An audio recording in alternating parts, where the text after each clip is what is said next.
Greetings everyone, and welcome. Sorry it's taken me a few days to get back to this. It's been a busy week, what can I say? I've actually been working on some stuff, which I'm going to tell you about in a little while, but I think you're going to like it. Alright, before we begin, I have a list of shoutouts I'd like to give here, because as I'm actually filming this, I'm in the middle of doing the weekends, once in a blue moon, whenever I have time for it, Stickam chat room. So I'd just like to give a quick shout out to everybody who's actually watching on the other cam over there while I film this video. Hi guys! Okay, we have, in alphabetical order, Bookhouse Boy 77, Crimson Booze, Ed Nigma, Epic Conspiracy, Javi 305786, Knox Fan 25, Skin Slip, Stout Man, The Kokomo 95, and you know that guy, also known as shepherdschapel.co. Alright, so today we are moving on with the Blu-ray updates, because we got a lot of them to get through and I keep putting them off, so I'd like to get them done so we can get on with some other stuff, because I know a lot of you are waiting for some of the other stuff, so let's get things moving along here. Okay, so today we held a little vote in the chat room to see what everyone would like to see, and it seems the vote was tied, so apparently they want to see everything. So I guess we're going to do everything, but not all in one video. This is going to be a few videos. So today we're actually going to talk about some horror movies that I got on Blu-ray. That's right, you may recall back in October of last year, I was talking about how I wanted to make 2011 the year of horror. Well, I'm happy to say I have finally started working on that. Starting off by actually trying to get caught up on some of the horror franchises from the past 15 years or so that I just missed for some reason. So which ones did I get? Which ones have I been missing all this time? Which ones, for no apparent reason whatsoever, have I not seen until now? Well, let's talk about the first one, today, on the Multimedia Chronicles.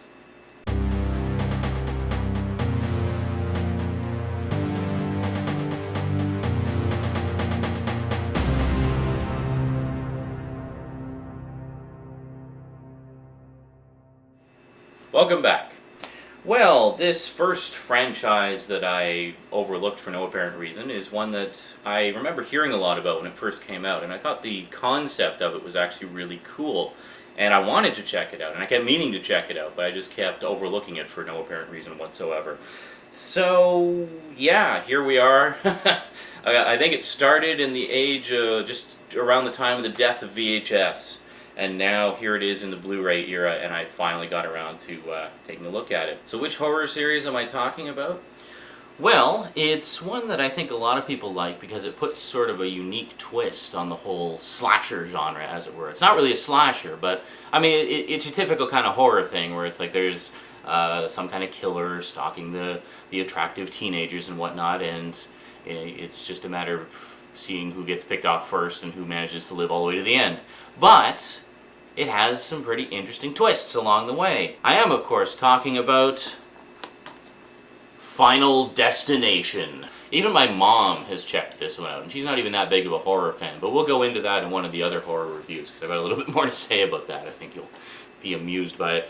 But anyway, I always thought this sounded like a really cool idea. The first one is basically about a young man and several of his classmates and friends and acquaintances and strangers who are basically on a plane bound for France. They're going on a big trip. And he has a premonition that the plane is going to blow up shortly after takeoff, and he freaks out. And then he gets pulled off the plane, and all his friends come with him, and a bunch of other people go with him because they believe what he saw in his premonition is actually going to happen. And they're all freaking out, and sure enough, the plane blows up, and everybody who's on the plane dies. So they very quickly realize that they were actually supposed to die on that plane. And by surviving, they've messed up Death's plan, and that it's very likely that Death is going to come and get them. Cool! I like that idea. Because Death is not personified as, you know, the classic image of the Grim Reaper or anything. Death is just this unstoppable force of, well, death. You know, it's like death is coming for you. You know the old saying, there's two things in this life you can't escape. Death and taxes. And that's it. And this movie puts, you know, a horror slasher genre type of spin on it. So Death is pissed off that they managed to escape. They screwed everything up by getting away. So he's going to stop at nothing. He, she, or it, we don't know. It's just this unstoppable force of nature, essentially. He's going to stop at nothing to make sure that they die so he can get on with his plan. I'm just going to say he for convenience. So it's a great supernatural thriller, a lot of mystery and intrigue involved. You don't really know. It's like, why did the guy have the premonition? You know, is there maybe another supernatural force out there that's at odds with death, and they're combating for supremacy, perhaps, over who lives and who dies? I don't know. It's open. The concept is open to a lot of speculation, which is one of the things I think is a lot of fun about it. So, anyway, most people seem to be pretty unanimous that the first Final Destination was a really good movie, a solid supernatural thriller with some pretty, you know, suspenseful death scenes and a lot of, you know, just generally a lot of good old-fashioned horror, edge-of-your-seat thrills and chills and spills and lots of blood and guts. So, Final Destination, check it out. Now, that said, the general movie-going public seems to be very split on the sequels. Yes, I got all 4 of them. I should mention, picked these up at Walmart. $10, brand new, factory sealed. I hope you're sitting down for this. $5, $5. That's right. For 20 bucks, I got the original Final Destination trilogy. How cool is that? And then my mom, bless her, actually sent me the 4th one just recently as part of an Easter/Valentine's Day package. Yeah, she also moved recently, so she didn't really have time to send me a package before she moved. So basically, she just sent us like a combined Valentine's Day and Easter package all in one. So, let's talk about the sequels a little bit, shall we? Okay, so the second one, essentially, you have, I mean, they all basically follow the same premise. Somebody has a premonition that something horrible is going to happen and a bunch of people are going to die, a bunch of them get away, a bunch of other random people we don't care about get killed, and then the rest of the movie is them trying to evade death. All the sequels follow that same pattern. Now, everybody seems to be very split on the sequels. Myself, personally, I thought the first 2 were actually pretty damn good. I mean, the second one starts off with a big multi-car pileup on a freeway, and that's what the big, you know, thing that's going to kill everybody is. And I gotta say, in all honesty, the the special effects and stunt work in the multi-car pileup at the beginning is just freaking spectacular. I mean, it's one of the most amazing multi-car pileups I've ever seen in a film. I mean, it's just fantastic. And you can tell as well that they did most of it with practical effects. There's not a lot of CG in there. There's CG for some of the death scenes just because they needed to have people like in flaming wrecks and stuff, but that's mostly just compositing rather than being a CG effect per se, you know? Most of it was done with live effects, and it looks amazing. It's just, you know, a real eye-catcher of an opening. As for the rest of it, well, honestly, the thing I liked about this was that it actually expands on the mythology set out by the first one in what I think were pretty interesting ways. It basically shows that Death's plan is a little more complicated than they realized, and they spend a lot of time trying to figure it out and crack the code of it so they can evade death. And it's pretty cool. And I mean, I gotta say, both of these have very likable cast, and there's a reason why I mentioned this. The very likable cast, you know, very personable. I mean, there's a few characters in there you love to hate, but whatever, that's just part of the fun, right? The point is, these both have interesting, likable, well-rounded out characters, which I think really works in its favor. Then we come to the third one. And a lot of people really do not like the third one. I mean, for the most part, most of the people I know are more or less unanimous, with the exception of Stoudman, that I know he's going to do a video to rebut this. Put it in the video responses, man. You need the views. Okay. Anyway, Final Destination 3, pretty much everybody I know didn't care for it as much.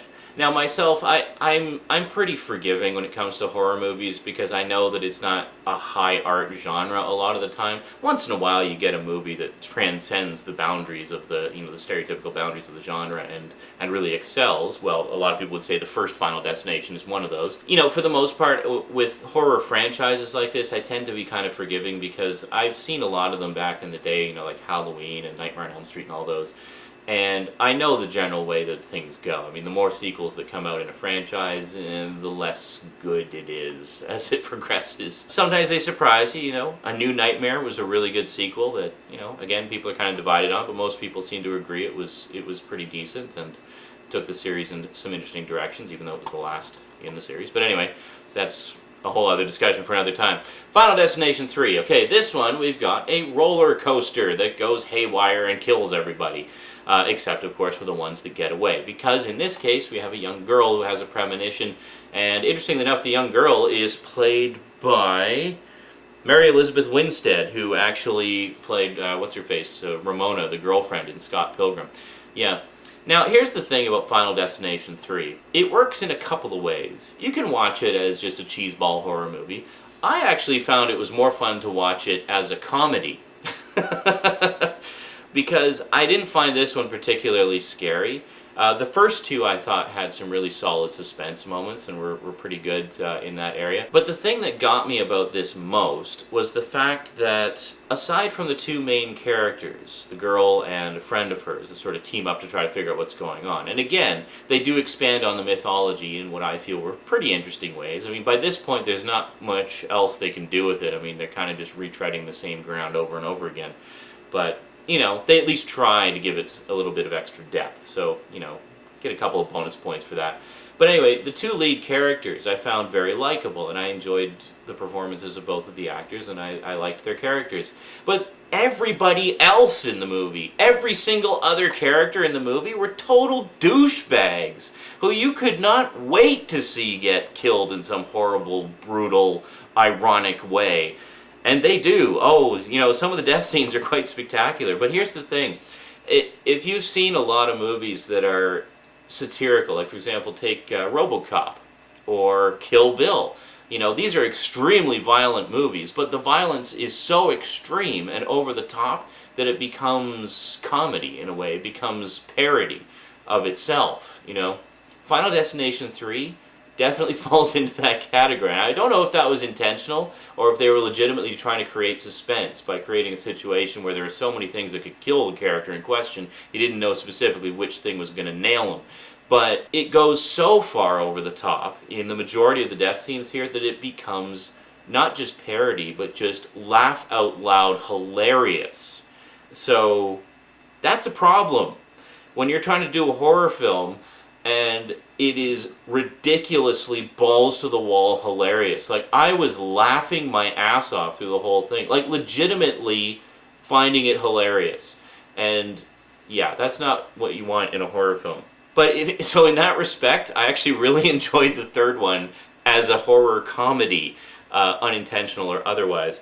But yeah, in terms of being quality films, the first two definitely. If you're only ever going to see two, see these two. If you're only ever going to see one, just see the first one, and you're good. So finally, that brings us to the Final Destination. Yeah, let's not call it Final Destination 4. Let's just make it even more confusing for people renting these 20 years from now and not knowing which one is the first one. Anyway, funny thing is, when I put this in the PS3 has the XMB screen, and it gives you a little thumbnail image for Blu-rays and then the title of the movie. With DVDs, it just gives you a generic picture of a DVD disc. But, so when I put this in the PS3, it came up as Final Destination 4. So yeah, whoever was in charge of typing out that little title that appears there obviously said, yeah, fuck you, I'm putting it in as Final Destination 4, whatever. Yeah, so anyway, Final Destination 4, which of course, I'm just going to call it that, which of course was shown in theaters in 3D. There is a Blu-ray 3D of it as well. The only reason to watch this movie is to see it in 3D, and the only reason to see it in 3D is to watch it not as a movie, not even as a horror movie, but essentially as a ride film. It's a shame this isn't D-Box enabled, actually, because this would make an awesome ride film, because that's what it feels like. Final Destination 4 feels like an amusement park ride that runs for 90 minutes. It does not feel like a film with a coherent story. They spend about 30 seconds delving into the mystery of what's going on. Basically, the main character says, yeah, I looked up some stuff on the internet, and apparently this has happened before. And that was like the extent of the explanation. It's like, yeah, that's great. That's going to just totally make it clear for anybody coming in cold to this series with this one. But here's the other problem I had with it, was the character development was non-existent. At least in the third one, yeah, the characters were douchebags, but they had coherent arcs to them. They had, like, some level of development to them as personalities. You know, they weren't likable personalities, but they at least had personalities. In this one, the characters are so frickin' generic and flat and dull and undeveloped. Half the time I forgot who was who. And I didn't even care. The single most developed character in this is not even the main character. The single most developed character is a fucking security guard character who's like a secondary one. And the only reason he's the most interesting is he's the only one that got a backstory. He has this lovely tragic backstory and you actually feel something for him. And that's it. He's the only character that's even remotely memorable, the only character that has any depth to him whatsoever. The security guard. Yeah, thanks. Now that said, I mean, from the first 30 seconds I was watching it, I thought, yeah, this is definitely something that was designed from the ground up to be watched in 3D.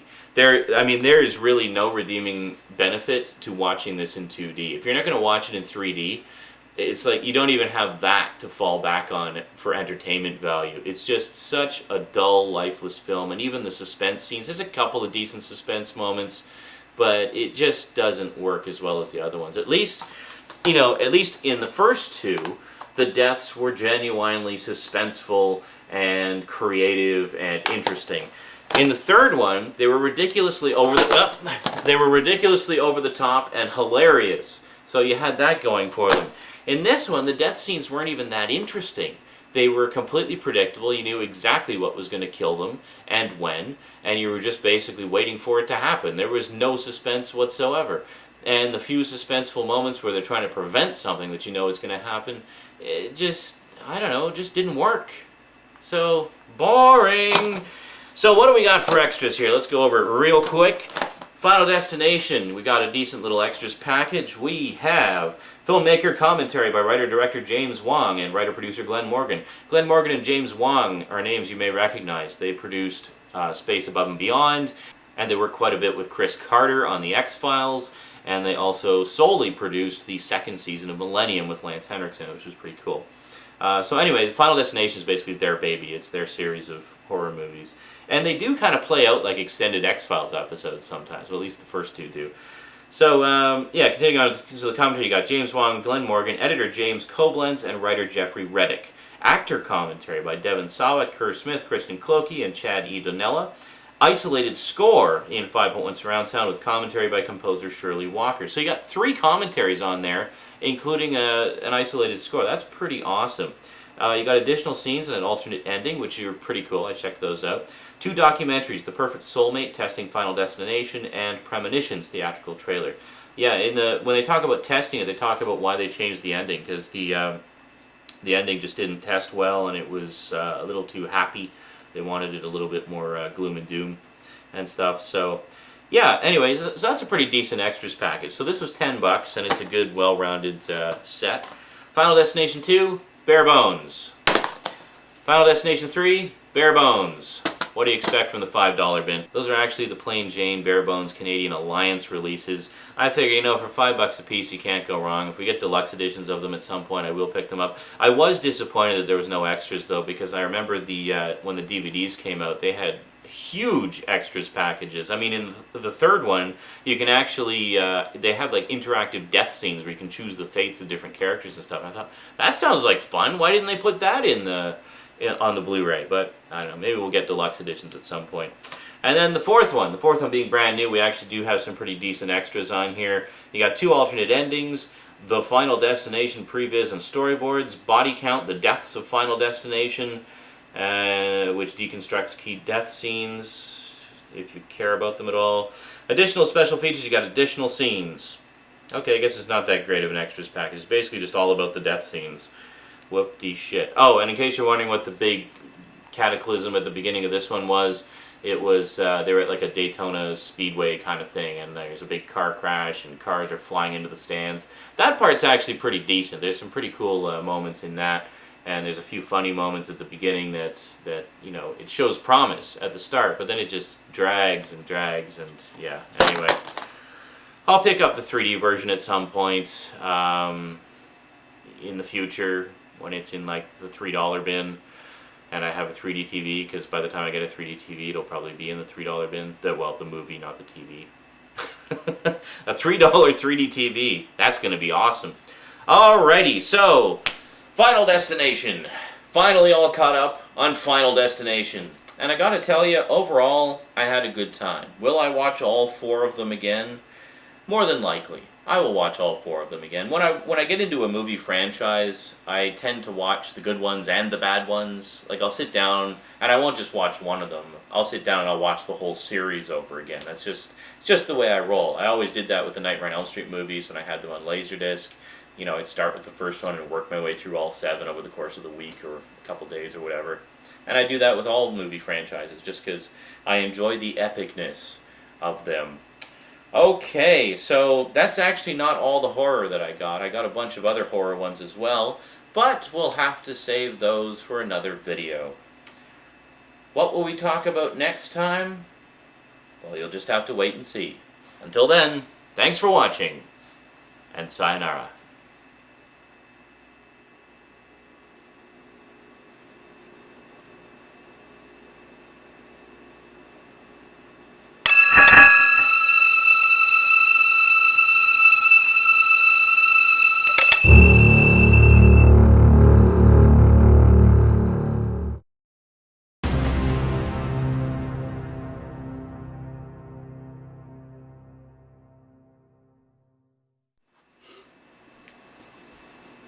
I guess I should have filmed all that setup, eh? Oh well.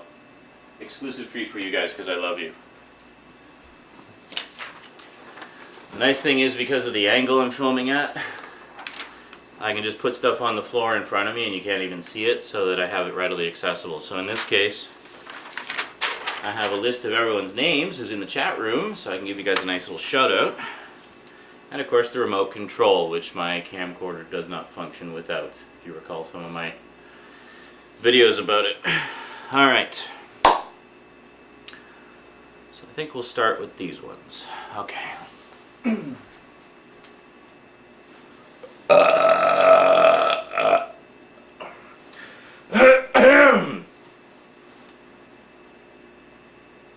That will be an edit. Welcome back. Okay, now this is one that I heard quite a bit about back when it first came out. And I thought it sounded like a really cool idea, and I wanted to check it out and kept meaning to check it out, but just never got around to checking it out. Sorry, boogers. I'm just getting over a bit of a cold, so let's start over. Greetings, everyone. No, just kidding. We're not going to start through all that again. Welcome back. Well...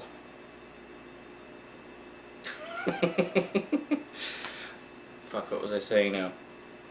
So which one am I talking about? Well... bleh. So which horror series am I talking about?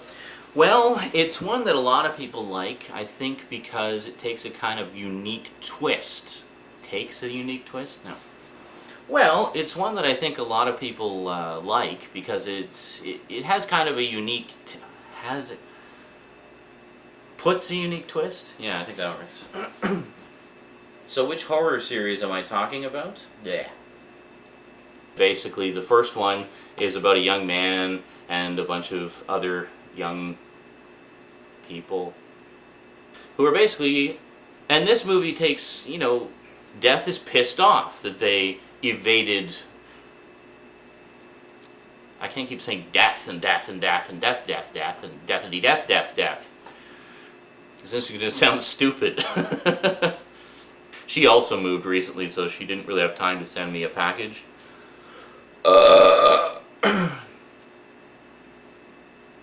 Around Valentine's Day, so... I tried to keep going.